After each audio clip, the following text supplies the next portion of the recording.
Shalom nagaafi hararrii eegumti waaqayyoo iddoo fi haala turtan hunduma keessatti sinifaa waayyatu akkam jirtu nagaa keessanii nagaa godha galanniif ulfinni waaqayyoo haa ta'u inni nagaatti anaanis isinis eegee galanniif ulfinni isaa haa ta'u nagaa qabaachuu waan hundumarra caala inni nu jiraachisee lubbuu warra jiraatanii lakkoofsa warra jiraatanii keessa inni oolchee galanni isaa haa ta'u waan hundumarra namni nagaa qabaachuudha jiraachuudha yeroo tokko yeroo fayyaa qabanii fayyaan bu'aa fakkaatee nutti mul'achuu dhiisuu danda'a.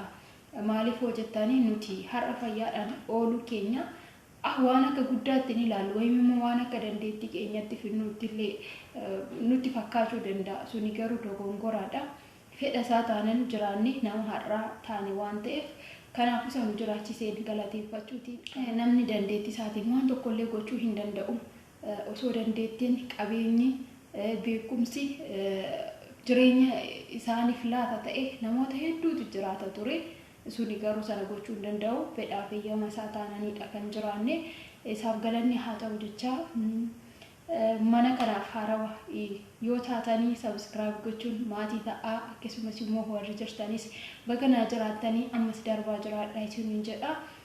Share like comment gochuudhaan walaa jajjabeessinu namni gaafa waan tokko hojjetu gaafa namoonni jajjabeessan irra caalee waan biraa wanta gaggaarii hojjechuutti ni jabaata jechuudha. Kanaafuu walaa jabeessinu warroonni akka kooti stuudiyoon akkamii stuudiyoo madaamii keessa jiraatanillee jajjabaadha isiniin jedha. Haalli mijatee miti haala mijanne keessatti teessanii video kan hojjettanii waaqayyo jira lukkuun iyyitees iyyuu baattis dukkan hin bari'a jedhu mitiire. Kanaaf darbuun isaa hin oolu hin darba waan ta'eef jajjabaadha isiniin jedha. Akkasuma walaa jabeessinu dhugaa maaliif akka ta'e hin beeknu akka waan laayikiin fageenya nama oofuu subscribe godhanii maatii namaa ta'uun gatii namarraa barbaadutti natti fakkaata dhugaa sim jedhanii gaafa ilaalanii faataran jechuudha. Sana ta'uu hin qabu nuti danda'a jechuudha. Viidiyoowwan hedduu jalayyuu deemaa oolla miti walii keenya wal jabeessuu miti jechuudha. Lammiilee biraayyuu hin laalla waan haasa'anii wanti isaan jedhan kan hin beekne jechuudha. Kanaafuu waliif haa hordofnu walii haa jabeessinu isiniin jechuutiin barbaada. Har'a viidiyoodhaan dhufee hin jira. Gara fuulduraattis immoo darbee gidduutti viidiyoodhaan akka dhufu aswaan isiniin beeksisa. Har'a qabxiilee lamaan tokko irratti dubbachuun barbaada. Wantoota jireenya keenya irratti barbaachisan namni tokko jireenya isaa irratti bu'aa jireenyicha sana arguudhaaf qabxiilee kana lamaan tokkoffaan kutannoodha. Lammaffaan obsa jechuudha. Kutannoon akkamitti barbaachisa? Kutannoon jireenya keenya irratti gahee guddaa qaba jechuudha. Namni kutannoo hin qabne garaan kutannoo hin qabne hirriba kaasee nama mursiisa jedha miti Oromoon. Kanaafuu namni tokko kutannoo hin qabu yoo ta'e iddoo tokko deemuuf manaa ba'ee naannawa sanitti dhiyaate ganaa duukaa deebi'u jechuudha. Maaliif kutannoo waan dhabuuf ofitti amanamummaa waan dhabuuf jechuudha. Wantoota garaagaraa eegalanii dhiisuu wantuma jalqaba sirriidha jedhanii murteessanii eegalan tokko gaafa deemanii jedhanii haay jedhanii of duuba garagaruu jechuudha. Namni isa waan xinnaa sana hojjetee galmaan geetu guddaallee hojjechuu danda'a jechuudha. Sana ta'uuf maal ta'uu qaba? Kutannoo qabaachuu qabu. Ofitti amanamummaa jiraachuu qabaata jechuudha. Akka kufanitti nafanii akka doonitti hafu jedhu mitiire. Kanaafuu ofitti amanamummaadhaan yoo deemanii gaarri hin jiksine tokko hin jiru jechuudha. Rakkoolee mo'achuu kan danda'an gaafa ofitti amanamummaa qabaatanidha.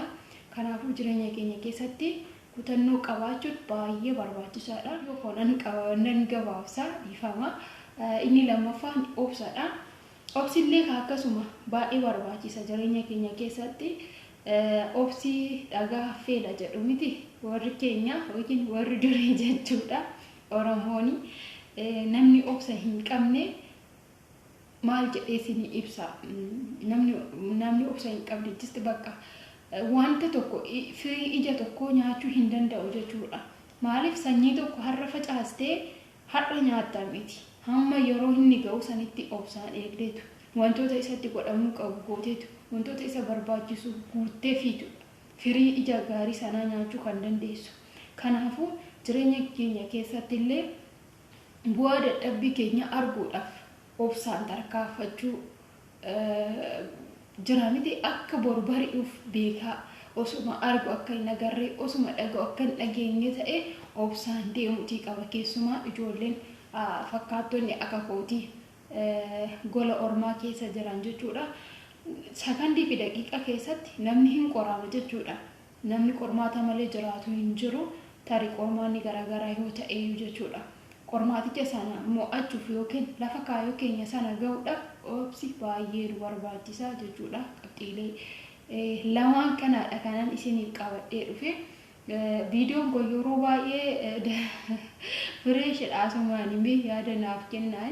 Daqiiqa 7 taanan daawwarraan editiin koo baay'ee na rakkisa yeroo baay'ee bakka itti xumuruu qabu dhiisetiin iddoo biraatti dhaabee viidiyoo isiniif galakkisa. Maaliif jenna sana ol naaf hin galakkisu jechuudha.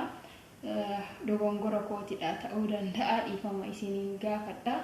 Egaa gara fuulduraatti immoo turtiif babbareedaa akka wal wajjin qabaannu abdiin qabaa. Ammallee irra deddeebi'ee isinii jedha walaa jabeessinuun ani hordofuuni beekamtii namaaf hin laatu nama wajjin wal sin barsiisu hordofamu yoo ta'e malee maaliif hojjettani osoo hordoffiin beekamtii namaaf laate ta'e tokko ana ture jechuudha.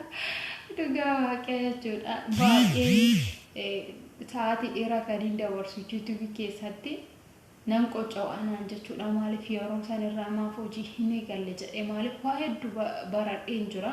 Miidiyaa kanarraa waa hedduu baradheen jira akkasumas waa hedduu na barsiisee jira. Akkamitti deemuu akka qabu iyyuu turuu kootiif namni na fayyade malee isin jedha. So kanaafuu jajjabaadhaa waaqayyo isin wajjin haa ta'u lafa jirtan hundumatti isin jedha. Guddaan isin galateeffadha nagaan haa ta'aa.